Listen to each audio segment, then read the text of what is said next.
Hi guys, in this video, you're gonna learn how to get V-Bucks for free in Fortnite, where there are many ways to earn V-Bucks for free in this Fortnite.com website.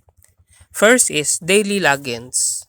Fortnite rewards players with free V-Bucks for logging into the game on a daily basis.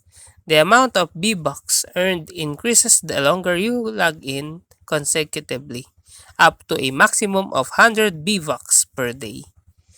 Next, Battle Pass. By purchasing the Fortnite Battle Pass, players can earn V-Bucks by completing daily and weekly challenges throughout the season. And Save the World. Fortnite's Save the World mode allows players to earn V-Bucks by completing mission and daily quests. And last, V-Bucks giveaways.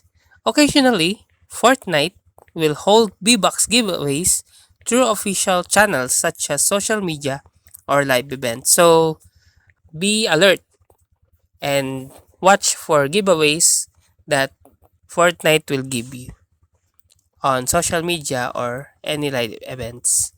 So that's how to get V-Bucks for free in Fortnite. If you like this video, please click the subscribe button and click the bell icon to notify you to our next tutorial.